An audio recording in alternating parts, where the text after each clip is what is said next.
ነገር ነግራኝ ነበረ እኔ እሷን ባለመስማት የራሴን ቃል ብቻ በማክበር ነው እንደዚህ አይነት ነገር ላይ የደረስኩት።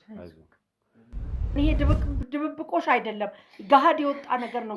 መተተኞች ናቸው። ቤተሰብ ነኝ እኔ እንደዛ የሚያውቁ ሰዎች አይደለም።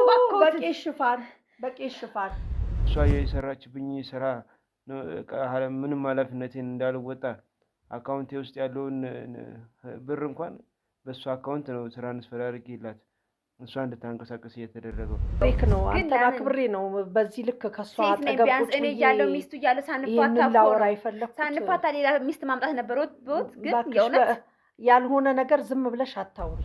እኔ እዛም ከመጥበት ጫካ ስር ነው መሬት ላይ ነው መሬቱ ተቆፍሮ እዛው ነው የተቀበረብኝ እና እዛ ነው በቃ የሆነ ሰዓት አለው ራሱ እዛ የሚወስደኝ እንትን አለ ብቻ እንደውም እኔ የሆነ ቀን ጸበል ስረጨው ራሱ ለፍልፏል።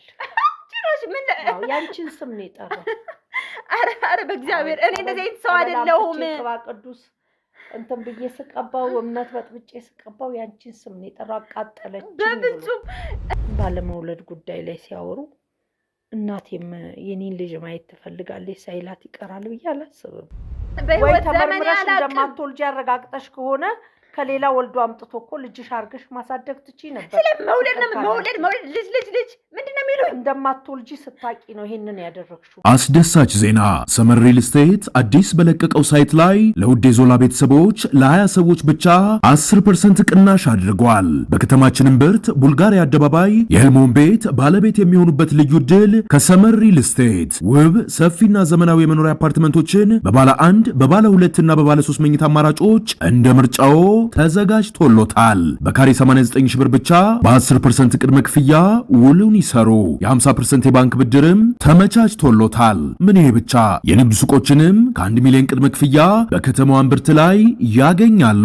የታላቅ ቅናሽ ለውስን ጊዜ ብቻ ስለሆነ ፈጥኖ በ0972 999814 ላይ ይደውለው። ሰመር ሪል ስቴት የፈለጉትን ብር ያህል ልሰጣችሁ እችላለሁ። እኔ ችግር የለብኝም። የብር ችግር አለብኝ። የገዛ ገንዘቤ እኔ ልጄን የምን ገንዘብ አብረን ባልና ሚስት ነን። ያው ከቀን በኋላ ይሄ ነገር የገጠመው ከሷ ጋር በተገናኘበት ወቅት ነው። መጀመሪያም ቢሆን እኔ ግንኙነታቸውን አልፈልገውም። ይሄ መንቀሽቀሽ ነው ገና ጉድ ይወጣብኛል ብለሽ ነው? ምንም አይነት ጉድ የለብኝም። በራሴ በደንብ ነው የማምነው። አብረን ኖር ነው እንታወቃለን። መበተን፣ መርጨት፣ መተብተብ ነው የሚያውቁት። አባትሽ ለኔ ቤተሰብ ማውራት አይችሉም። ማዘር እሷ ጋር በመዋሉ ያው ቤተሰቦቿም እሷም እንደነገርኩህ በጣም መተተኞች ናቸው፣ መድኃኒተኞች ናቸው። እናቴ ማውራታችሁም እባክታችሁም ስለ እናቴ እንደዚህ አይነት ባንቺ አፍ የምትጠራ እናት አይደለም ያለችኝ። ብዙ ነገር ሰዎችም ነግረውኛል፣ ያለብኝንም ክፍተት እናንተም ነግራችሁኛል።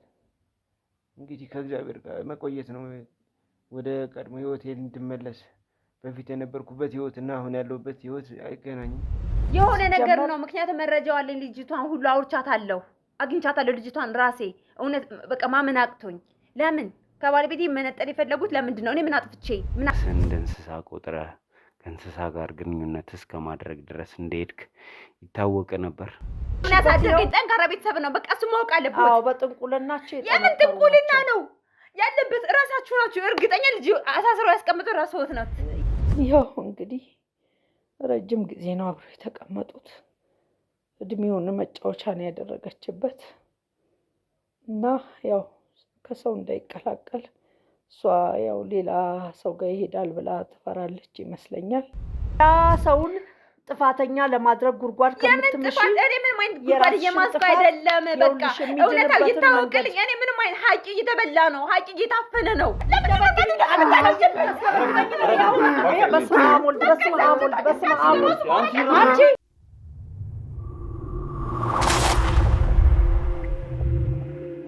ታሪኩ የጀመረው እንግዲህ አንድ ወጣት ዳኒ ጋር በመምጣቱ ምክንያት ነው። ይሄ ወጣት ወደ ዳኒ መጥቶ የእህቴ ባል ከከብት ጋር ግንኙነት እያደረገ እህቴን በሽታ ላይ ጥሏታል የሚል ነገር አነሳ። ከዛ በኋላ እንግዲህ ጉዳዩን መከታተል ጀመርን። ብዙ አስገራሚ ነገሮችንም ወደ እናንተ አደረስን።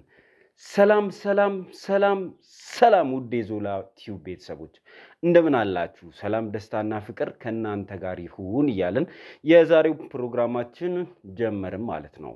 እንግዲህ የዛሬው ፕሮግራማችን የሚሆነው በመግቢያዬ ላይ ለመናገር እንደሞከርኩት አንድ ወጣት ወደኛ መጥቶ የእህቴ ባል አስጸያፊ ነገር እያደረገ አስነዋሪ ስራን እየሰራ እህቴን በሽታ ላይ ጥሏታል ባለን ሰዓት ነበር እንግዲህ ጉዳዩን መከታተል ጀምረን በድብቅ ካሜራ የተከሰተውን ነገር አይታችሁታል ማለት ነው። ከዛ በኋላ እንግዲህ አንድ ሁለት እያልን ነገሮችን ለማጣራት ስንሞክር ነገሩ ግን ሌላ ሆኖ አገኘ ነው። ይህ ሰው ጤና እንደሌለው ጤናው እንደታወከ ይህንን ድርጊትም የሚፈጽመው በተሰራበት መተት እንደሆነ ከብዙ ሰዎች መስማት ጀመርን ማለት ነው። ከዛ በኋላ እንግዲህ ጉዳዩን ለማጣራት ብዙ ጥረት ለማድረግ ሞክረን ነበረ። ከዳኒ ጋር ሆነን ባለቤቱን ለናናግራት ቤቷ ድረስ ሄደን ነበር። ነገር ግን የነበራትን ምላሽ ያሳየችንን ንቀት አይታችሁታል። እንግዲህ ይህንን ሁሉ ተቋቁመን ይህንን ጉዳይ ገፍተን መሄድ አለብን ብለን ጥረታችንን ማድረጋችን ዛሬም ይቀጥላል። እንግዲህ ዛሬ እዚህ ስቱዲዮ የተገናኘንበት ዋነኛው ምክንያት ልጄ በሽተኛ አድርጋው በነፍሱ እየተጫወተች ሚስቱ እየጎዳችው እንደዚህ ሆኗል። ጤናውን አጥቷል። ከኛም ጋር ግንኙነት አቁሟል። ስለ ልጄ ሁልጊዜ አለቅሳለሁ። በየቤተ ክርስቲያኑ እየሄድኩኝ እሱን ለማዳን ጥረት አደርጋለሁ። ያልተሳልኩበት፣ ያልወጣውበት፣ ያልገባውበት ገዳማትና አድባራት የሉም። የልጄ ጤና ተቃውሶ እንጂ ልጄ ጥሩ ሰው ነበር። ጥሩ ነጋዴ ነበር። ወጥቶ የሚገባ ሰርቶ የሚበላ አንገቱን ደፍቶ የሚኖር ሰው ነበር። ነገር ግን ሚስቱ ብዙ ነገር አድርገዋለች። ዛሬ እናንተ አሳዳችሁ የያዛችሁት እንዲህ ሲያደርግ ያገኛችሁት ሰው ትላንትና እኛም ቤተሰቦቹን የሚረዳ እኛም ቤተሰቦቹን የሚደግፍ ጠንካራና ታታሪ ወጣት ነበር። ለዚህ ሁሉ ነገር ተጠያቂ ሚስቱ ናት፣ ባለቤቱ ናት ይህንን ሁሉ ነገር ያደረገችው ሲሉ እናቱ እንግዲህ ብዙ ማብራሪያ ሰጥተውናል።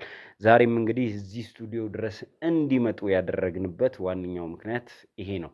እንግዲህ እሱንም ተቀባይ ነው ያጣው። መታመሙን ተከትሎ ያሳየውን አክት ተከትሎ የምንወስደው ቦታ ሁላ እስክናጣ ድረስ ተቸግረን ነበር።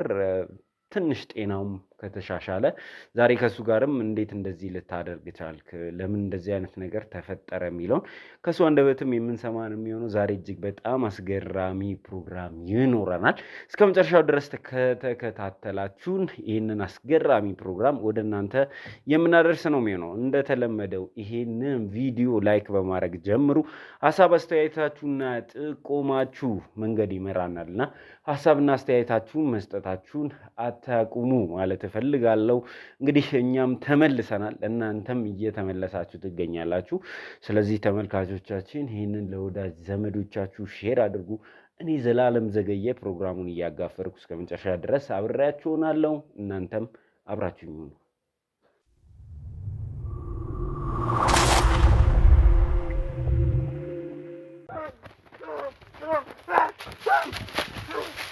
ዳኒ እረፍ፣ እንትን እንዳትል እንዳይነክስህ።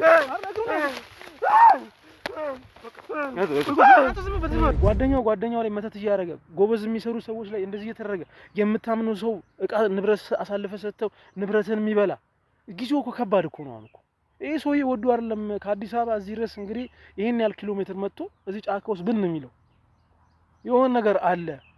ይሄ ልጅም መጠየቅ እኔ አልፈለኩኝ። ተመልከት እኮ አልኩ። አሁን ከዛ በኩል ቤተክርስቲያን አለ አልኩ።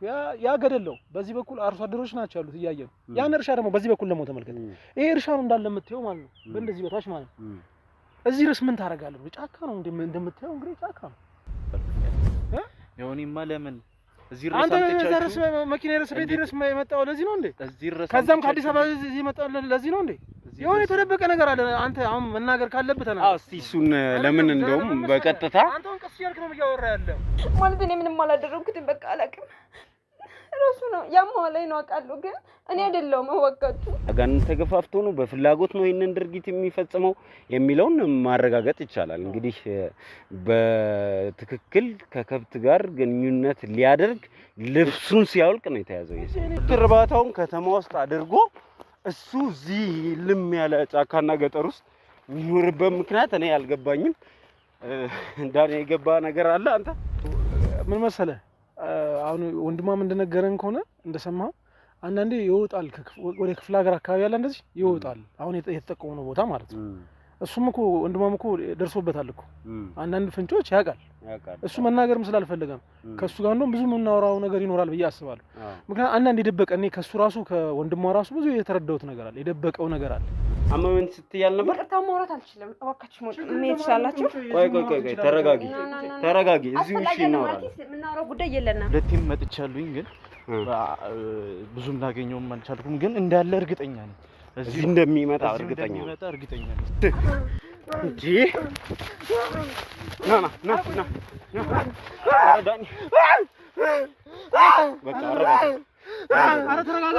እውነትን ነው፣ መደበቅ የለብንም። በእርግጥ ይሄ ነገር ህብረተሰቡ ማወቅ አለበት፣ ሰው መማር አለበት ከእንደዚህ አይነት ነገር። ግን ይመስለኛል እኔ የሚሰማኝ ስሜት ደመነፍሴ እንደሚነግረኝ ከሆነ ይሄ ልጅ በጤናው አይመስለኝም።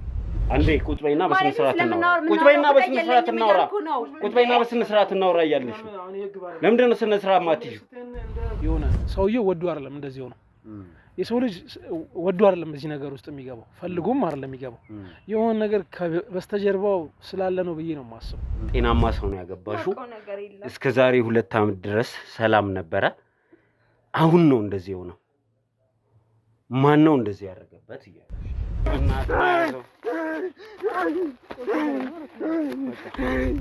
በቃ ሀቴና ሞታል። ባለቤቷ እንደዚህ እያደረገ ነው፣ ወሲብ ከላም ጋር እንደዚህ ፈጽማል ምናምን ብሎ መጣ ነው ገብቷል። መውለድ እንደማትቺ ስታቂ፣ ጥሎሽ ሊሄድ እንደሆነ ስታስቢ እንደዚህ ያደረግሽው አንቺ ነሽ። ዳኒ እረፍ፣ እንትን እንዳትል እንዳይነክስ።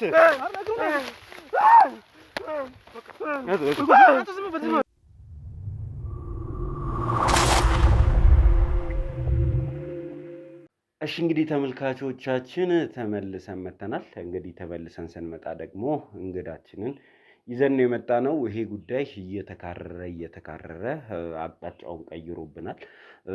መጀመሪያ እንግዲህ ተነግሮን ይሄድ ነው ከእንስሳ ጋር ግንኙነት ሲያደርግ እህቴን በሽተኛ አድርጓታል የሚል ነገር ሰምተን ነው የሄድነው።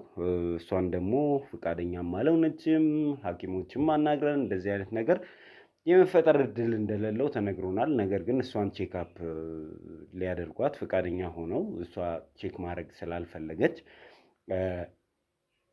ያው ከኛ እየሸሸች ትገኛለች። ዛሬ እንግዲህ ዳኒ ስቱዲዮ ድረስ ይዟት የሚመጣ ነው የሚሆነው። ነገር ግን እኛ የምናደርገው ጥረት እንደቀጠለ ነው የሚገኘው። እውነት ልጅሽ እንደዚህ አይነት ባህሪ ያለው እንዲህ አይነት ነገር ያደርጋል? ልጄ በፍጹም እንዲህ አይነት ነገር አያደርግም። ሲጀመር በጣም ጤነኛና ቤተሰቡን የሚረዳ ትልቅ ተስፋ የጣልንበት እና እኔ ብዙ ነገሬ ነው ልጄ ማለት ለእኔ ትልቅ ቦታ ያለው ልጅ ነው። የኔም ነገር የማይሆንለት የቤተሰቡም ነገር የማይሆንለት ልጅ ነው። ያው ከቀን በኋላ ይሄ ነገር የገጠመው ከእሷ ጋር በተገናኘበት ወቅት ነው። መጀመሪያም ቢሆን እኔ ግንኙነታቸውን አልፈልገውም፣ ተው ብዬዋለሁ። ምክንያቱም ዙሪያዋን በደንብ የምናውቀው ነገር አለ። ቤተሰቦቿም ችግር አለባቸው። ልጅቷም ከፍተኛ ችግር ያለባት ልጅ ናት እና ተው ብዬ በጣም ታግያለሁኝ። ከእሷ ጋር ምንም አይነት ግንኙነት እንዳይጀምር ብዙ ታግያለሁኝ። ያው ከአቅሜ በላይ ሆኖ በቃ እንግዲህ ተው የተባለበት ቦታ ላይ ለምን መዋል እንደፈለገ አላቅም። እሷ ጋር በመዋሉ ያው ቤተሰቦቿም እሷም እንደነገርኩክ በጣም መተተኞች ናቸው፣ መድኃኒተኞች ናቸው እና ይሄ ሁሉ ነገር እንዲሆንና ራሱን እንዲጠላ ከሰውም እንዳይቀላቀል በቃ የአውሬ ባህሪ እንዲኖረው የእንስሳ ባህሪ እንዲኖረው በቃ ውጪ ውጪ እንዲል እንዲወድቅ ያደረገችው እሷ ናት። አንደኛ አልወለዱም። እሱ መውለድ ቤተሰብ መተካት ይፈልጋል። ያው እኔም ደግሞ እንደ እናት ቀላል ጊዜ አይደለም አብሮ የተቀመጡት። እንደ እናት የልጅ ልጅ ማየት እፈልጋለሁ። የልጅ ልጄን ከዛሬ ነገ ያሳየኛል ብዬ ብዙ ነበረ ተስፋ የነበረኝ። አልሆነም እንግዲህ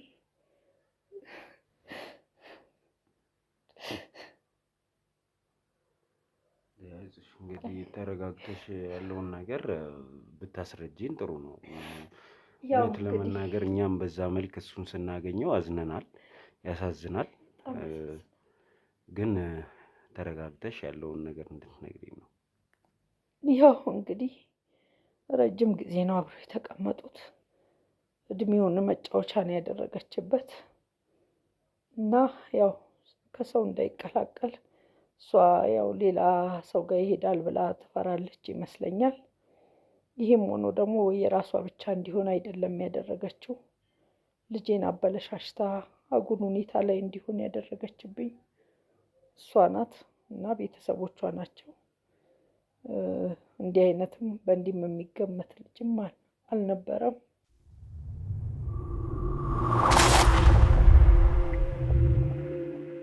እና ያው እናንተ በምታስቡት ልክ እና ባገኛችሁት ሁኔታ ላይ የነበረ ልጅ አይደለም።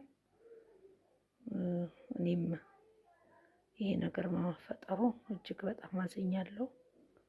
ነገሮቹን እኛም እንደዚህ አልጠበቅንም። የሰማነው ነገር አለ፣ እየሆነ የነበረ ነገር አለ፣ የደረስንበት ነገርም አለ። ከምንድን ነው ይሄ የተነሳው? እንደውም የተመልካቾችን ሀሳብ ተከትለን ነው። ሰው ያለ ምክንያት እንደዚህ አይነት ባህሪውን ጥሎ የአውሬ ባህሪ አያሳይም የሚል ነገር ከተመልካችም ማስተያየት ስንሰማ አካባቢው ላይም ስንጠይቅ ነው እሷ ላይ ትኩረት ያደረግነው። እናንተ ግን እንደ ቤተሰብ እሱ እንደዚህ እስኪሆን ድረስ የት ነበራችሁ? ያው ነግሬ ካለው መጀመሪያም ላይ ያለውን ሚስጥር አውቅ ስለነበረ ከእሷ ጋር እንዳይገናኝ ብዙ ነገር አድርጌያለሁኝ። ከአቅሜ በላይ ሆኖ አብረው ከሆኑ በኋላ ደግሞ ጭራሽ እኛንም እንዲጠላን ወደኛም እንዳይቀርብ በጣም በቃ የሆነ ቤተሰቦቹ አይደለም የሚያቀን ሰው ሁሉ እስከማንመስለው ድረስ ከቤተሰብም ውጪ ነው፣ ከጎረቤትም ከአካባቢውም ሰው ውጪ ነው የሆነብንና ያው የሆነ በቃ የአውሬ ባህሪ ነው ይዞ ያገኘ ነው እና እንዲህ አይነት ነገር በጣም እንትን የሚልክ ያው መክረክ የራስህን ሰው መመለስ ከቻልክ ትመልሳለህ እንጂ ምንም በህግም የማትጠይቀው ምንም የማትለው ፍርጃም ጭምር ነው። ምክንያቱም እከሌ ጠንቋይ ነው፣ ጠንቋይ ያመልካል፣ መተተኛ ነው ብለህ ብትል መተት ማስረጃ የለውም። በዱላ የመታክ ሰው ትልቅ ካሳ አለው፣ እውነት ለመናገር ማለት ነው። የገደለም ካሳ አለው። ይሄ ግን በቁምህ መግደል ነው። በምንም የማትጠይቀው ነገር ነው።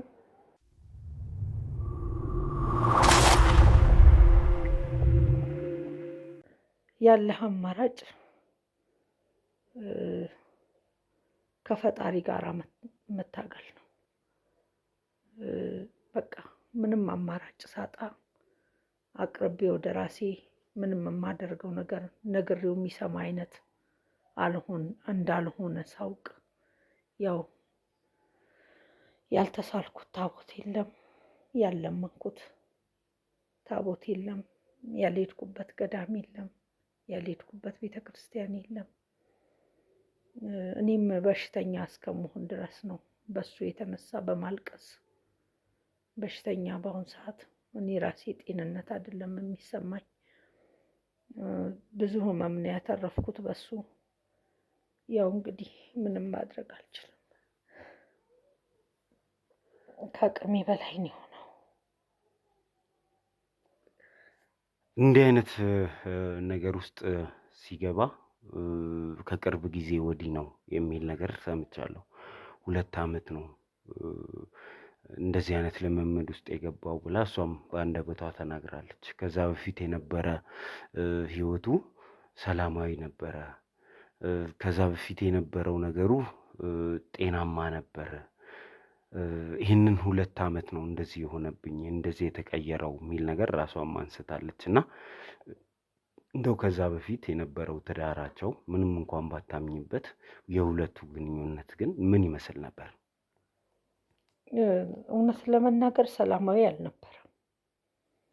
እሱ የኔንም ፍላጎት ያውቃል፣ እንዴት እንዳሳደግኩት ያውቃል፣ ምኞቴንም ያውቃል።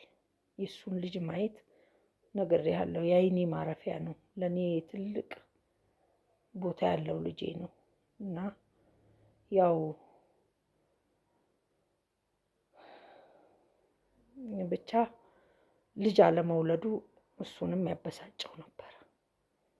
ምንም እኔን ገፍቶኝ ቢገባም እናቴን ገብቼ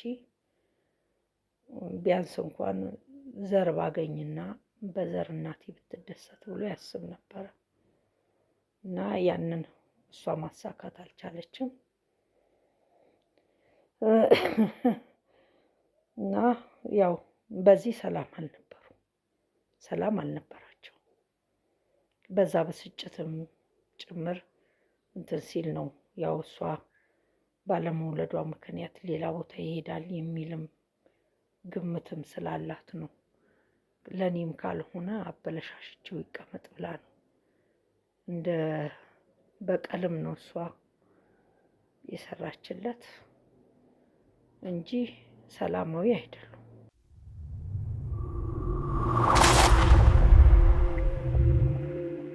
እናንተ ልጅ እንዲወልድ እንደምትፈልጉ እንደምትገፋፉት እሷ ታውቃለች? ማለት እንደው እሷ እንደዚህ አይነት ነገር ውስጥ ልትገባ የቻለችው ከኔ ውጪ ሌላ ሰው ጋር ሊሄድ ነው ብላ አስባ ነው ብዬ አስቤ እናንተ እንደምትገፋፉት እሱስ እንደዚህ አይነት ውሳኔ ወስኖ ያውቃል ወይ? ከእሷ ሌላ ሄዱ ለመውለድ አስቦ ሞክሮ ያውቃል ወይ? ያው እንግዲህ ባልና ሚስት ሆነው ሲኖሩ ባለመውለድ ጉዳይ ላይ ሲያወሩ እናቴም የኔን ልጅ ማየት ትፈልጋለች ሳይላት ይቀራል ብዬ አላስብም። ይላታል። ለሱም ያለኝንም ፍቅር ታውቃለች። ለምን እኔ በጣም ጥሩ ቦታ ነው የምመኝለት እና ያው እሷን እንዳያገባ መፈለጌ በራሱ ሊያገባ የሚፈልገውን ምን አይነት ሴት ሊያገባ ይፈልጋል ብላ ነው እናትየው የምትስለው ብላ ሳታስበኝ አትቀርም። እኔ ውስጥ እስከ መጨረሻው ቦታ እንደሌላት ታውቃለች። በደንብ ነው የምታውቀው ይሄንን እና ያው እኔ ጋ ያለውን ጥላቻ እያወቀች እሱ ደግሞ እናቴ ልጅ ሳትስም ለምን እኔ ሲወጣ ሲገባ አለዋለሁ። እኔ ጋር በመጣ ቁጥር መቼ ነው እሺ ፈቃዴንም አፈንግጠህ ሄድክ፣ ትዳር ነው ብለህ ገባክ፣ እሺ ሳትወልድ እድሜህን የምትጨርሰው ዝም ብለህ ቁጭ የምትለው ለምንድን ነው ብዬ ሁሌ ጠይቀዋለሁ። ሁሌ ይሄ የኔ ጥያቄ ነው። ሁሌ ቆይ ተረጋጊ፣ ቆይ ይለኛል። ቆይ እስከ መቼ ነው ብዬ እኔም ያው እናት ነኝ ካለኝ ጉጉት አንጻር በጣም ጨቀጭቀው ነበረ። ያው እንግዲህ ሲገባ ሲወጣ እንግዲህ ይሄንን ነገር እናቴም ልጅ ውለድ እያለችኝ ነው ሳይላት የሚቀር አይመስለኝም። እኔም ጋር ያላትን ጥላቻ ታውቃለች። እኔ ደግሞ ልጅ መፈለጌን እና ለልጅ ያለኝን ጉጉት ስታቅ ይመስለኛል ሰው እንዳይሆን አይነት በቀል ነው የተበቀለችው እንጂ ልጄ እንደዚህ አይነት ነገር አያውቅም ነበር። እንደዚህ አይነት ነገር በፍጹም አያውቅም ነበር። ያው ካላት እንትን የተነሳ ነው ዞሮ ዞሮ የኔን ፍላጎት ለማሟላት ምንም ነገር እንደሚያደርግ ታውቃለች። 2 ነገር ሊበድለኝ እንደማይፈልግ ታውቃለች። የመጀመሪያው እሷን እንዳያገባ ከልክዬው አግብቷል። ድጋሚ ደግሞ ቢያንስ እንኳን በልጅ እንኳን አስደስታታለሁ ብሎ ደግሞ ልጄ በጣም ያስብ ነበር እና ይሄንን ነው እንግዲህ እንደው አንድ ልጄ ነው ብለሽኛልና ወደኋላም ወደፊትም የሌለው መተኪያ የሌለው ልጄ ነው እያልሽ ነበር ስታወሪኝ የነበረው ባወራንባቸው ጊዜያትና እንደው እንዴት ነው ያሳደግሽው? አባቱስ እንግዲህ ብቻሽን ነው ያገኘንሽ እና አባቱስ ምን አይነት ልጅስ ነበር? ልጅነቱስ ምን ይመስል ነበር? ያው ከእሷ ጋር ግንኙነት እስኪጀምር ድረስ የነበረውን ህይወቱን እስቲ በደንብ አስረጅን።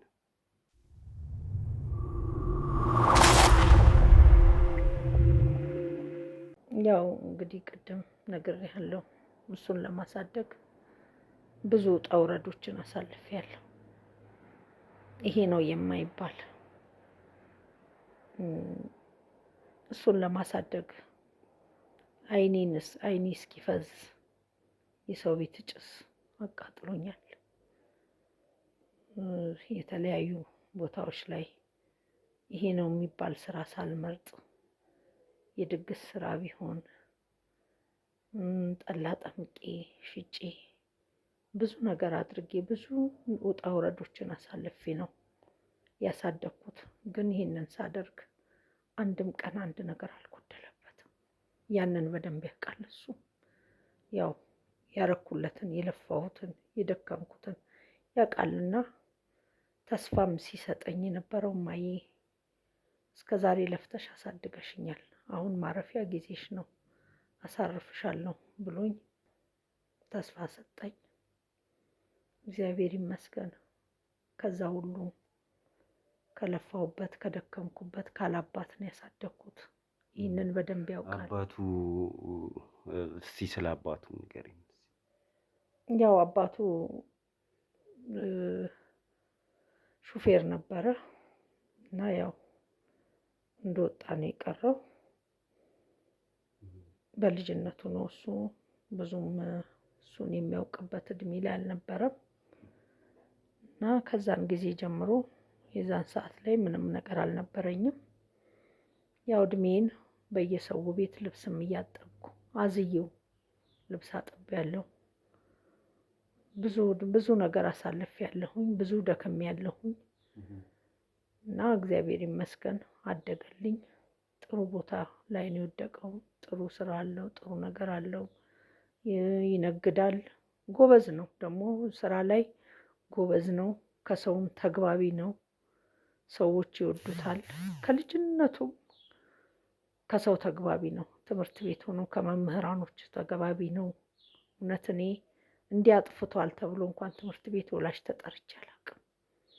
በቃ ሁልጊዜ አስተማሪዎች እንኳን ጎበዝ ነው፣ በዛ ላይ አስተዋይ ነው የሚሉት የነበረው እና በቃ ያው የልፋቴን ዋጋ አሳርፎኛል።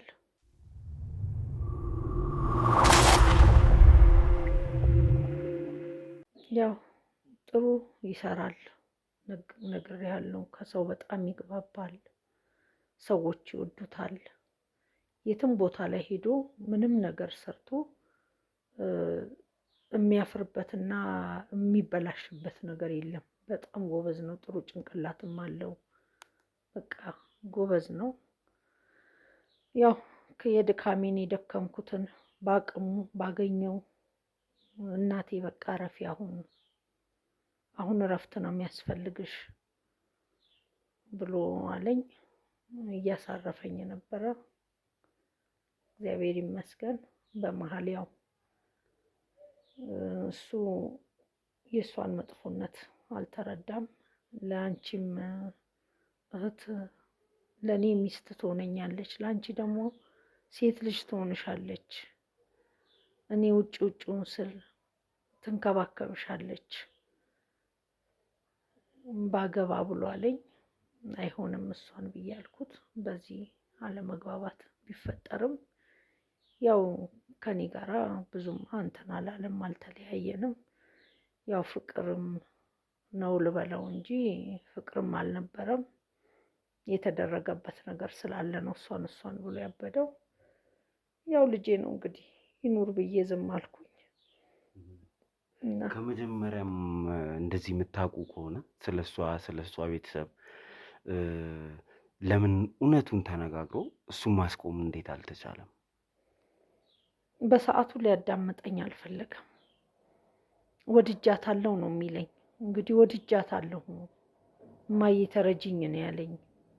እኔ እንደውም ማስፈራርቼዋለሁኝ ሁሉ እኔን ታጣኛለክ፣ ወደ አንዱ ጋር ብር ብዬ ጠፋለሁኝ ሁሉ ብዬዋለሁ።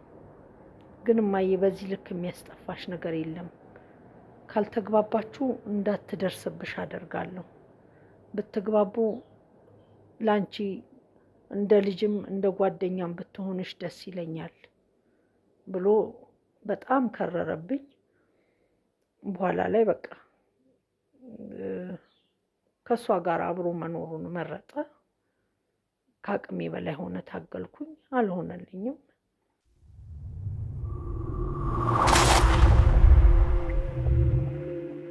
ምንም ነገር አላጎደለብኝም። ግን ያው እንደነገርኩክ ሲወጣም ሲገባም ሊያየኝም ሲመጣ በልጅ ጉዳይ ከኔም ጋር አልተግባባንም። አንድ ሰው ሳይወልድ ቀላል እድሜ አይደለም የተቀመጡት። 9 ዓመት አካባቢ ተቀምጠዋል አብረው። እንግዲህ የአንድ ለአቅመ አዳም የደረሰ ልጅ የሚደርስበት ሰዓት ነው፣ እድሜ ነው። ተቀምጠዋል። እየባሰ ሲመጣ እሱም እየቆጨው ነው መሰለኝ። ሲገባ ሲወጣ ከእሷ ጋራ በዚህ ጉዳይ ላይ ይነታረካሉ። ይህንን በቅርብ ርቀት አውቃለሁ፣ እንደሚጨቃጨቁ እንደማይግባቡ በቅርብ ርቀት አውቃለሁ። እንደው እንደዚህ ሲሆን ሰፈርም መንደርም ጭምር ከከብት ጋር ግንኙነት ያደርጋል፣ ከብት አስወልዷል የሚባል ወሬ እስኪደርስ ድረስ እንዲህ አይነት ድርጊት ውስጥ እስኪገኝ ድረስ እንደው ልጅም ብለሽ ከእንደዚህ አይነት ነገር ውስጥ ጎትተሽ ልታወጪው ለምን አልሞከርሽም? ያው ነግሬሃለሁ፣ አጠገቤ ላይ የኔ የምለው ሰው የለም። እሱን በማሳደግ እኔ ከዘመድ አዝማድ ወጥቼ ነው ያለሁት። ለእኔም ዘመዶች በቅርበት ደርሼ ችግራቸውን ተካፍዬ ችግሬን ተካፍለውኝ አይደለም። እኔ አንድ ቀን የአንድ ቤት ልብስ የማጥብበትን ብቀር ልጅ የሚጎርሰው ያጣል፣ የቤት ኪራይ ያጣለሁ። እነዚህን ለማሟላት ስል ከዘመድ አዝማድ ርቄ ነው ያለሁት። ከላይ የለውም ከታች የለውም ነገር ያለው ብቻዬን ነኝ። ሰው ደግሞ ያው ባለብህ ክፍተት ከዳር ሆኖ የራሱን አስተያየት ከመስጠት ውጪ ገባ ብሎ የሚያግዝህ አታገኝም። ያለኝ አማራጭ በየቤተ ክርስቲያኑ በየገዳሙ ማልቀስና የልፋቴን ዋጋ ፈጣሪ እንዲቆጥርልኝ ወደ ፈጣሪ መጮህ ብቻ ነበር የመረጥኩት። ሁሉም ነገር ከአቅሜ በላይ ነው፣ ከቁጥጥሬ ውጪ ነው የሆነብኝ። ያልጠበቅኩትም ነገር ነው የገጠመኝ። እጅግ በጣም የሚያስከፋ ነገር ነው የገጠመኝ።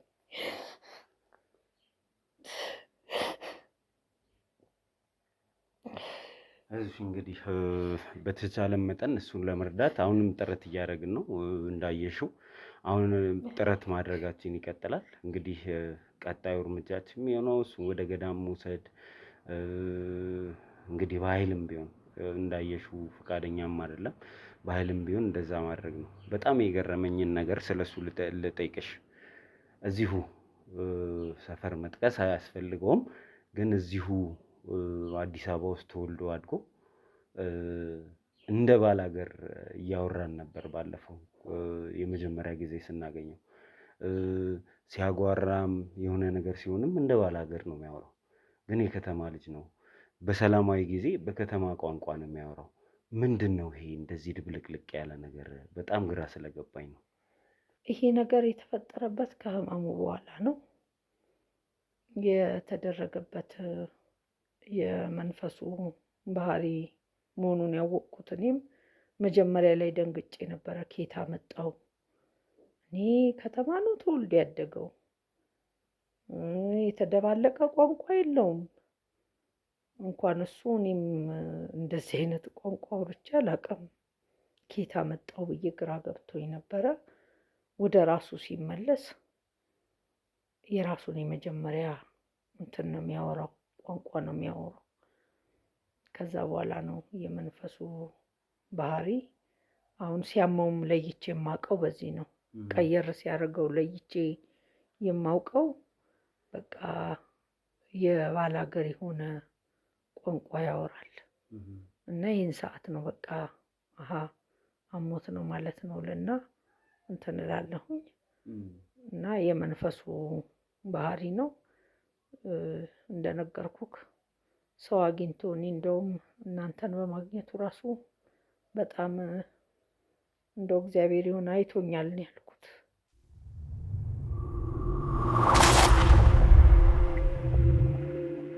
እና እስኪ እግዚአብሔር ቢረዳኝ ቢያግዘኝ በጸበል ቢድንልኝ እኛ የምንችለውን ነገር እናደርጋለን። እንደ ተመልካችም እሱ በምን አይነት ሁኔታ ላይ ይገኛል የሚለው እንደሚያሳስባቸው አውቃለሁ። ምክንያቱም ባለፈው ክፍል እንዳያችሁት ሲያጓራ፣ እንደ እንስሳ ሲጮህ፣ እኛን ለመንከስ ጥረት ሲያደርግ ነበርና ትንሽ መለስ ካለና መታየት ይችላል ብዬ ካሰብኩኝ ወይ እዛው ሄደን አልጋው ላይ ባለበት ወይ እዚህ ስቱዲዮ ይዘነው መተን እንዲያወራ እናደርጋለን።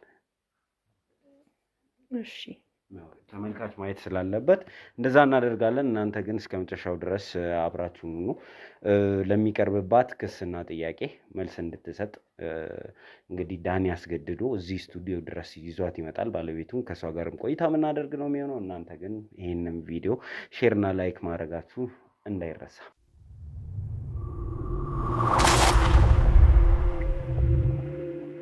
እሺ እንግዲህ ተመልካቾቻችን ተመልሰን መጥተናል።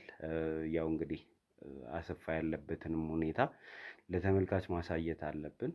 ምክንያቱም ባለፈው ቪዲዮ እንዳያችሁት ራሱን ለመጉዳት ሁላ ጥረት ሲያደርግ ነበር። ከዛ ቦታ እሱን ይዞ ለመውጣት በጣም ተቸግረን ነበር። እዛ ጫካ ውስጥ ማንነቱን አጥቶ ስቶ ራሱን እንደ እንስሳ ቆጥሮ እንደ እንስሳ እየጮኸ ነውና ያገኘነው። ዛሬ ላይ ያለበት ሁኔታ ምን ይመስላል የሚለውን ተመልካችን ማወቅ አለበት ብዬ ነው እንግዲህ እዚህ ይዤው የመጣሁት። ከተረጋጋህና እንደው ትንሽ ማውራት ከቻልክ እስቲ እንደው አሁን ያለህበት ሁኔታ ምን ይመስላል የሚለውን ትንሽ ንገረን እስቲ። ያው እንግዲህ ያለሁበት ነገር ትንሽ ከበድ ይላል። ያው በእናንተም ድጋፍነት ነው ለዚህ የበቃሁት እንጂ ስንት ዓመት ሙሉ ተሰቃይቻለሁ። እናቴንም ደብቄያታለሁ። ብዙ ነገር ሰዎችም ነግረውኛል፣ ያለብኝንም ክፍተት እናንተም ነግራችሁኛል። እንግዲህ ከእግዚአብሔር ጋር መቆየት ነው ወደ ቀድሞ ህይወቴ እንድመለስ። በፊት የነበርኩበት ህይወት እና አሁን ያለሁበት ህይወት አይገናኝም። እናቴንም ብዙ ነገር ነግራኝ ነበረ። እኔ እሷን ባለመስማት የራሴን ቃል ብቻ በማክበር ነው እንደዚህ አይነት ነገር ላይ የደረስኩት። ተረጋጋና ያለውን ነገር ብቻ እንድትነግረን ነው ዛሬ እዚህ ያስቀመጥኩ። እንደው ይታወቅ ነበር እንደዚህ አይነት ድርጊት እንደምትፈጽም፣ ራስን እንደ እንስሳ ቆጥረህ ከእንስሳ ጋር ግንኙነት እስከ ማድረግ ድረስ እንደሄድክ ይታወቅ ነበር። ኧረ እኔ ምንም የማውቀው ነገር የለም። እናንተ ከነገራችሁኝ እና እናቴ ከነገረችኝ ሌላ ምንም የማውቀው ነገር የለም። እንደውም እኮ ይህንን እሷ ስትነግረኝ ይህ ነገር እንደሚፈጸም በቃ የሆነ ውስጧ የቤተሰቦቿ ሁኔታ፣ የባለቤት የቤት ሁኔታ ያለባቸው ክፍተት ብዙ ጉዳዮች ስላሉ እነሱ ብዙ ጫና ያደርሱብሃል። የሚጠቅምህን ሴት አግባ፣ እንደዚህ አይነት ቤተሰብ እንዳፈጠረ እባክህ ብላ ብዙ ጊዜ ጠይቃኝ ነበር። እኔ ደግሞ በቃ የዛ ጊዜ በወጣትነት እድሜ ታውቀዋለህ፣ ወደ ፍቅር ህይወት የገባሁበት ነው። የራሴን ስሜት ብቻ ነው የምከተለው። እንዲሁም ደግሞ ባለቤቴን ነው በቃ የምትለኝን ነገር እሺ ብቻ ብዬ ነው እንጂ በጣም ብዙ ሰራ ነበረ። እንኳን ያልፎ ቤተሰቦቼንም የእሷን ቤተሰብ ሁላ እስከ መርዳት እሷንም ባለቤቴን እስከ መቻል ስንት 8 ዓመት ሙሉ ነው 9 ዓመት ብቻ አብረን ኖረናል።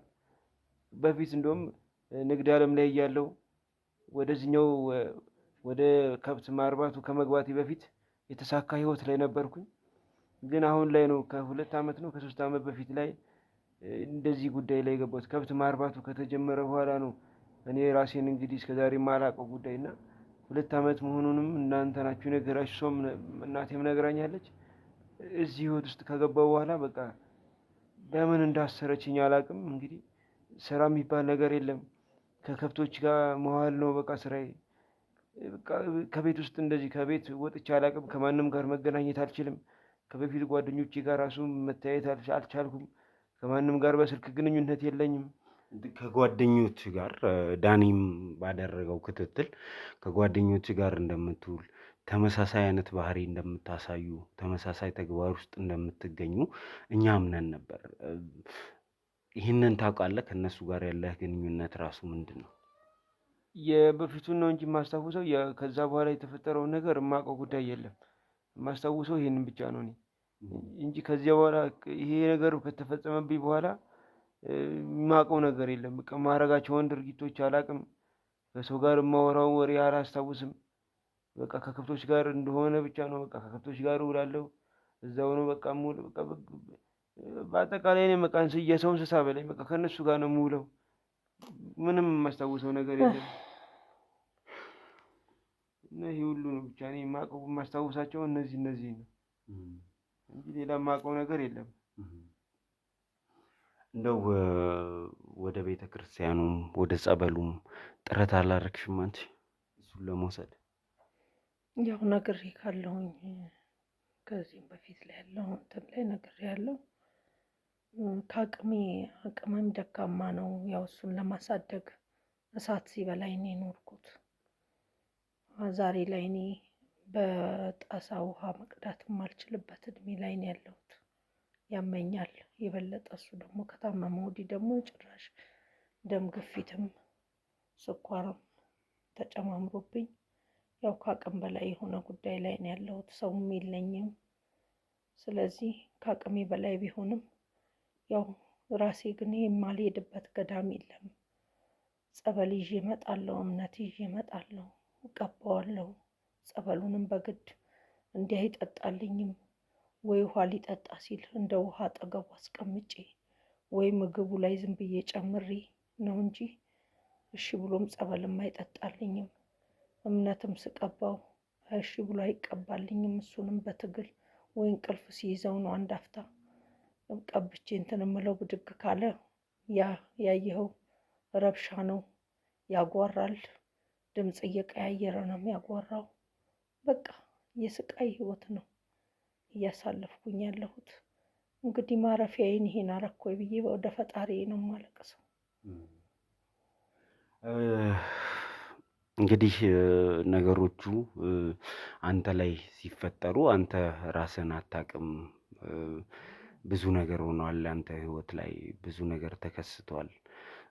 ከዛም ባለፈ አሁን ደግሞ ማጣሪያ ሳደርግ አንድም ንብረት እንኳን በአንተ ስም እንደሌለ፣ ሁሉም ነገር የእሷ እንደሆነ ኢቭን የከብቶቹ እንኳን እነዚህ አሁን የተጀመሩ የከብቶች እንትን ባለቤትነቷ በሷ እንደሆነ አረጋግጫለሁ። ወደ 8 ምናምን ከብቶች ነው ያየሁት። 3 ክፍል 8 ከብቶች ያሉበት የከብት እርባታ ነው እና እሱን እንኳን የእሷ ነው እንጂ ያንተ ምንም ድርሻ የለም። ንብረት አላፈራም እንዴ ከእሷ ጋር በኖርክበት ዘመን ሁሉ? ንብረቶችማ የኔ ናቸው ብዙ፣ ሁሉም እኮ የኔ ናቸው። ያው እሷ ለማንኛውም እኔ ሚስት ነኝ። ያው ሚስት ደግሞ ዘውድ ነች እና በእኔም እኮ የሆነ ማድረግ አለብህ። ለምሳሌ ክፍለ ሀገር ሄደህ በዛው ብትቀር እኮ የሆነ ነገር ይፈጠራል። በስራ ምክንያት ጓደኞችህ ደግሞ አሳስተውህ እነሱም የሆነ ነገር ያደርጉብሃል ብላ ብዙ ነገር ነግራኝ ነው በስሟ ያደረኩላት እንጂ እኔና እሷ ከመጋባታችን በፊት ያለኝ ሀብት ያፈራሁት ነው እንጂ ከተጋባም በኋላማ እሷ የሰራችብኝ ስራ ምንም ኃላፊነቴን እንዳልወጣ አካውንቴ ውስጥ ያለውን ብር እንኳን በእሷ አካውንት ነው ትራንስፈር አድርጌላት እሷ እንድታንቀሳቀስ እየተደረገው። ያው አንተ ደግሞ ባለቤትህን ነው የምታከብረው። ማንም ሴት ማንም ወንድ ለሚስቱ ልዩ እንክብካቤና ፍቅር አለው።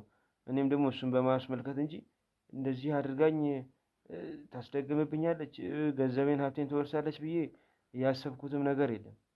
እዛ ጫካ ውስጥ ምንድን ነው የምትሰራው? እኔ በጣም የገረመኝ ያንን ሁሉ አቋርጠህ ከአዲስ አበባ ወጥተህ እዛ ጫካ ውስጥ እንድትሄድ የሚያደርግ ነገር ምንድን ነው? እዛ ቦታ እዛ ጫካ የሚወስደኝ ምንድን ነው? ብዙ ሰዎች እንደነገሩኝም ከሆነ እኔ ላይ እሷ ያሰራችው መተት እና ድግምቱ እዛ አካባቢ ነው የተቀበረው። እዛ እኔ የምቀመጥበት ቦታ ላይ እናንተ መታችሁ ያገኛችሁ ቦታና እኔ እዛ የምቀመጥበት ጫካ ስር ነው፣ መሬት ላይ ነው፣ መሬቱ ተቆፍሮ እዛ ነው የተቀበረብኝ። እና እዛ ነው በቃ የሆነ ሰዓት አለው ራሱ እዛ የሚወስደኝ እንትን አለ። ብቻ እሱን ያው እኔ ብዙ ባላውቀውም ብቻ እዛ ቦታ አካባቢ መሆኑን ሰምቼዋለሁ። ሰዎችም እያወሩ ነው ሰምቻለሁ። እንደው ግራ የገባ ነገር ነው የእሱን ነገር። ስለዚህ የእሱን ነገር እንደው የምንችለውን ሁሉ ጥረት እናደርጋለን። አሁንም በድጋሚ ቃል እገባለሁ። ምናልባት ዳኒ እንግዲህ ይዟት እየመጣ እንደሆነ ካሜራማንም እየነገረኝ ነው። እዚህ ስቱዲዮ ከመጡ ፊት ለፊት እንደዚህ አይነት ነገር እንዴት ታደርጊያለሽ የሚለውን ጥያቄ ከሷም አንደበት ጠይቀን የምንረዳ ነው የሚሆነው። ተመልካቾች ተመልሰን እንመጣለን።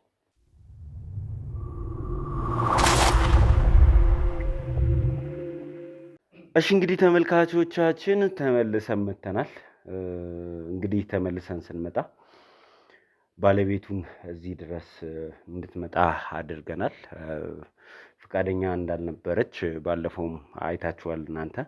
ዛሬ ግን ግዴታ ስለሆነ እዚህ ድረስ መጣለች። ለዚህ ሁሉ ነገር፣ ለዚህ ሁሉ ጥፋት፣ ለዚህ ሁሉ እየተፈጠሩት ላሉት ነገሮች እንዳለ ተጠያቂው አንቺ እንደሆንሽ ብዙ ሰዎች ይናገራሉ። አንቺ ምን ታያለሽ? እውነት ለመናገር እንግዲህ አሁንም አንድ አይነት ነው ልልክ የምችለው። ሰው እኔን ይወነጅለኛል ሊሉ ይችላሉ፣ ግን ከእውነታ የራቀ ነው። እንደነገርኩ ነው ባለፈውም። እኔም የማውቀው ነገር የለኝም። እዚህም የመጣሁት በእውነት አክብሬ እንጂ ባልመጣና እዚህ ቦታ ላይ አብሬ ቁጭ ብዬ ባልገኝ በጣም ደስ ይለኛል። ምክንያቱም ያላደረኩት ነገር እኔ ላይ እየተወነጀለ ስለሆነ አስፈላጊ ያልሆነ ነገር እየተደረገብኝ ነው። ስለዚህ እባካችሁ ከኔ ምን እንደምትፈልጉ ምን እየተካሄደ እንዳለ እየገባኝ አይደለም። ስሜን አታጥፉት ነው የምልና እኔ የሌለውበት ነገር ነው። አሁን እዚህ ጋር ማለት ባለቤቴም እናትየውም ቁጭ ብለው እንደዚህ በዚህ መልኩ ማውራቱም አስፈላጊ አልነበረ። ምክንያቱም ረዥም ዓመት አብሬ ባሌን አውቀዋለሁ፣ መስዋዕቱን ይለታለሁ፣ አብሬው ኖሬያለሁ። ግን ስላልወለድን ብቻ ምን እየተደረገ ምን እየተካሄደ እንደሆነ በደንብ ነው የማውቀው። ማለት ከሱ እንድለይ ነው የምትፈልገው እናትየዋ። ለምን እንደሆነ ሁላ አላውቅም። እንግዲህ ብዙ ነገር አውቃለሁ፣ እውነት ለመናገር ብዙ ነገር አውቃለሁ። እሱ ምንድን ነው እኔ ስላልወለድኩ ብቻ ሌላ ሚስት ፈልጋ በራሷ ፈልጋ ሴትዮዋ ከፊት ለፊት ነው የማወራው። ውሸት ከሆነ እንግዲህ ሶሪ ይቅርታ። እውነት ነው ማለት ነገሮች ሁሉ ግልጽ ናቸው። ሌላ ሚስት አምጥታ ግቢ እያኖረች እንደሆነ አውቃለሁ።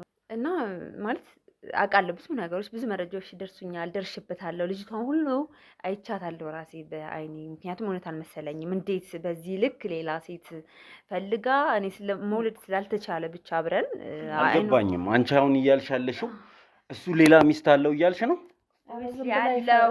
ምክንያቱም 2 ዓመት ምናምን ሆኗቸዋል ሁላ። እኔ ስለማትወደኝ ብቻ ነው ያላውቅም ምን እንዳደረግኩት። ማዘር አሁንም ግልጽ እየሆነልኝ አይደለም። ምን አድርጌ ነው? ምን አጥፍቼ ነው? ጥሩ ታማኝ ሚስቱ ነበርኩኝ።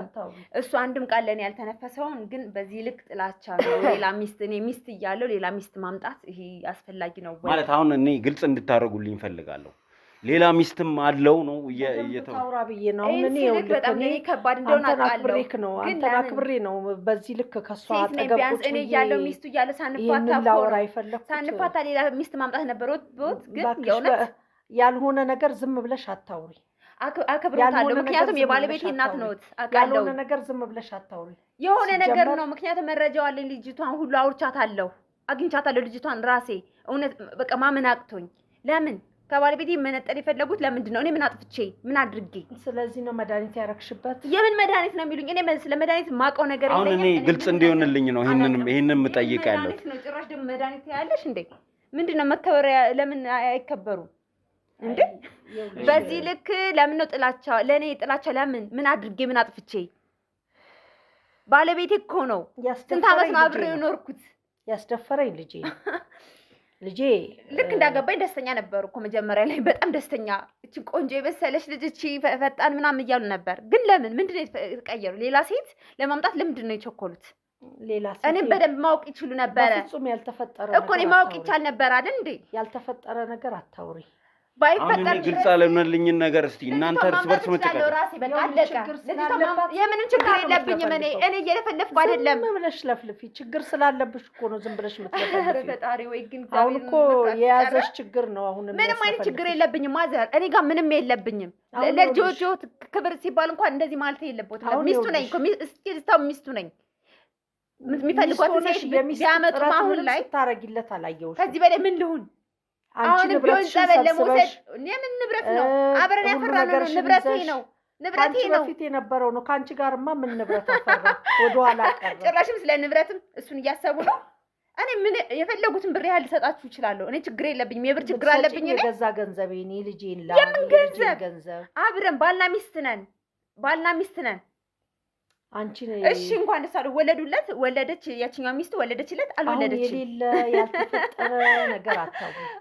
እኔ የሚያሳስበኝ የልጄ ጤንነት እንጂ ስለሱ እኔ ማልጨነቅ ነው ወይ የሚመስሎት ማዘር? ለምንድን ነው መረዳት ያቃተው? ለጉድ አየሁሽ እኮ እኔ ስትጨነቂ በጣም አየሁሽ እኮ። እስኪ እሱ ይጠይቅልኝ እንደማልጨነቅለት እንዲመስልኝ ፈልጋለሁ። ለምንድን ነው የማያውቀው? ያውቃል። የቤት ዕቃ እኮ አድርገሽ ከኔ ጋር እናወራለን። አንቺ ባደረግሽበት ቋንቋ ትግባባላችኋል።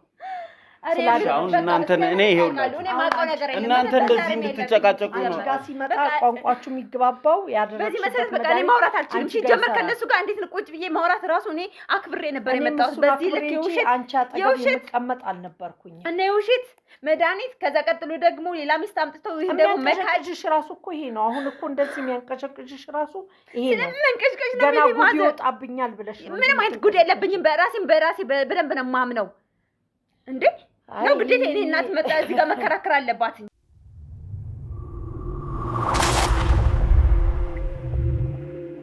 ግዴታ የኔ ቤተሰብ መጥቶ እዚህ ጋር እንዲከራከርልኝ ነው የምትፈልጊ? ምን አይነት ቤተሰብ አለሽ? ሁላችሁም አንድ አይነት ለቤተሰብ ለማውራት አብረን ኖር ነው እንታወቃለን። መበተን፣ መርጨት፣ መተብተብ ነው የሚያውቁት። አባትሽ ስለኔ ቤተሰብ ማውራት አይችሉም ማዘር። ስለኔ ቤተሰብ ማውራት አይችሉም። አቅሙ የለውትም። ይሄው ጠንካራ ቤተሰብ ነው ያሳደገኝ። ጠንካራ ቤተሰብ ነው በቃ እሱ ማወቅ አለበት። አዎ በጥንቁልናቸው የምን ጥንቁልና ነው ያለበት? እራሳችሁ ናችሁ። እርግጠኛ ልጅ አሳስረው ያስቀምጡ ራስዎት ናት። ይኸውልሽ አሁን እኔ እርግጠኛ ነኝ በቃ እንዲታወቅልኝ እፈልጋለሁ። ደግሞ እደርስበታለሁ። እዚህ ጋር ምን ላይ መድረስ አቅሙ እንዳለኝ ታውቂያለሽ። እስኪ እናያለን። እስኪ እንዴት አድርገሽ አሁን እናንተን እኔ ይኸውላችሁ እርስ በርሳችሁ እንድትጨቃጨቁ አይደል? እርስ በርሳችሁ እንዳላችሁ ነው እዚህ ጋር ቁጭ ብለው መጣው ያልተጋፈጡ አሁን ይኸውልሽ በደናቀን በጋ አግኝተሻል። በደናቀን በየዋህነት ቀርቦሽ ሙልጭ አድርገሽ አጥበሽው በመድኃኒት ተብትበሽበት ሰው እንዳይሆን ወይ ተመርምረሽ እንደማትወልጂ ያረጋግጠሽ ከሆነ ከሌላ ወልዶ አምጥቶ እኮ ልጅሽ አድርገሽ ማሳደግ ትችይ ነበር። መውለድ ልጅ ምንድን ነው የሚሉኝ? እንደማትወልጂ ስታቂ ነው ይሄንን ያደረግሽው። መሀን መሆንሽን ተመርምረሽ በድብቅ እናት እኮ ነው ቢያንስ እንደ እናት እንኳን ማሰብ እንዴት ያቅተውታል ማዘር? እንዴት እንግዲህ ነገርኩሽ። እንደዚህ እናንተ እንድትንጫጩ አይደለም እኮ እዚያ መጣው። በጣም አይሰለችኝ በእውነት። ከዚህ በኋላ ባላያቸው ደስ ይለኛል። ይኸውልሽ ተመርምረሽ እኮ አውቀሻል መሰለኝ። እኔ እኮ አሁን ደግሞ እርግጠኛ መሆኑ በእኔ ህይወት እኔ ማወቅ አይችሉም ማዘር። ስለቆረጥሽ ተስፋ ስለቆረጥሽ እንዲያውቁ እስከምፈልገው ሊሚት ብቻ ነው ልታውቁ የምትችሉት። ስላሰብሽ እኔ ማወቅ ሌላ አይቻልም። ቦታ ሄዶ እንዳይወልድ ሰው እንዳይሆን ያደረግሽው አንቺ ምን አለበት? በፍቅር በየዋህነት እንደያዘሽ እኮ ከሌላ ቦታ ወልዳ አምጥተህ አብረን እናሳድግ ብለሽ እኮ ብትይው ምንም አይደለም። ዛሬ የሰለጠነ ጊዜ ነው። ብዙ ነገር ማድረግ ይቻል ነበረ። ምን ያወራል? ምን ቋንቋ አለው? ምን አይነት ሴት እንደሆንኩ ማወቅ ይቻላል። ምንም ቋንቋ የለውም። ግን እውነታውን ይዘው ሊናውት አይወቅሰውትም። ስለ ሊናውት አይኖርም። ግን የእውነት የማውቀውን ነው የምነግርሽ። እንግዲህ ምንም የምታውቁት ከእውነት የራቀ ነው። የእውነት አይነት ሰው ታዲያ እናንተ እንዲህ እንድትጨቃጨቁ አይደለም። እናንተ ለጥያቄዎቼ መልስ ፈልጌ ነው እዚህ ጥያቄዋን እኮ መመለስ ትታ እሷ ገና ሌላ ሰውን ጥፋተኛ ለማድረግ ጉድጓድ ከምትምሽ እኔ ምንም አይነት ጉድጓድ እየማስኩ አይደለም። በቃ እውነታው ይታወቅልኝ። እኔ ምንም አይነት ሀቂ እየተበላ ነው። ሀቂ እየታፈነ ነው። እንደውም እኔ የሆነ ቀን ጸበል ስረጨው ራሱ ለፍልፏል። ጭራሽ ምን ያንቺን ስም ነው የጠራው።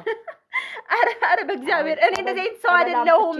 ቅዱስ እንትን ብዬ ስቀባው እምነት በጥብጬ ስቀባው ያንቺን ስም ነው የጠራው። አቃጠለች። በፍጹም አረ ማዘር ይመስለኛል ያቺኛው ሚስቱ ልትሆን ትችላለች። እባክዎት ራሱ ያመጡት ጉድጓድ ራሱ ይቆፍረው ይገደው ለመሸሽ ብለ አይ በፍጹም ለምን እንደዚህ ሰው አይደለም።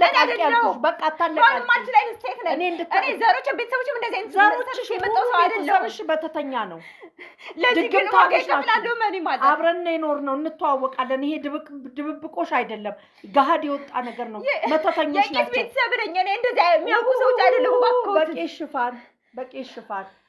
በቄስ ሽፋን እያደረጋችሁ በቤተክርስቲያን እየከሰሱ እንደሆነ ማወቅ ነጠላ አንጠልጥላ ቤተክርስቲያን የምትሄድ ትመስላለች እንጂ የምትሰራው ስለናቴ ማውራታችሁም እባክታችሁም ስለናቴ እንደዚህ አይነት ባንቻ አፍ የምትጠራ እናት አይደለም ያለችኝ። እናትሽ ሀገር አውርቶ ልጨርሳትና ልደበድብ በፍጹም በስመ አብ ወልድ አንቺ ተረጋጊ።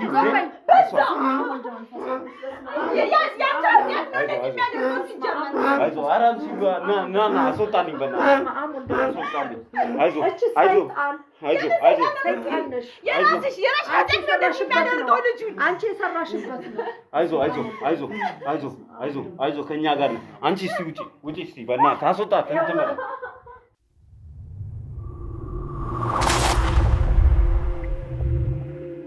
አስደሳች ዜና! ሰመር ሪል ስቴት አዲስ በለቀቀው ሳይት ላይ ለውድ የዞላ ቤተሰቦች ለ20 ሰዎች ብቻ 10% ቅናሽ አድርጓል። በከተማችን እምብርት ቡልጋሪያ አደባባይ የህልሞን ቤት ባለቤት የሚሆኑበት ልዩ ዕድል ከሰመር ሪል ስቴት ውብ ሰፊና ዘመናዊ የመኖሪያ አፓርትመንቶችን በባለ 1 በባለ 2 እና በባለ 3 መኝታ አማራጮች እንደ ምርጫው ተዘጋጅቶሎታል። በካሬ 89 ሺህ ብር ብቻ በ10% ቅድመ ክፍያ ውሉን ይሰሩ። የ50% የባንክ ብድርም ተመቻችቶሎታል። ምን ይሄ ብቻ! የንግድ ሱቆችንም ከ1 ሚሊዮን ቅድመ ክፍያ በከተማዋ እምብርት ላይ ያገኛሉ። የታላቅ ቅናሽ ለውስን ጊዜ ብቻ ስለሆነ ፈጥኖ በ0972 999814 ላይ ይደውሉ። ሰመር ሪል ስቴት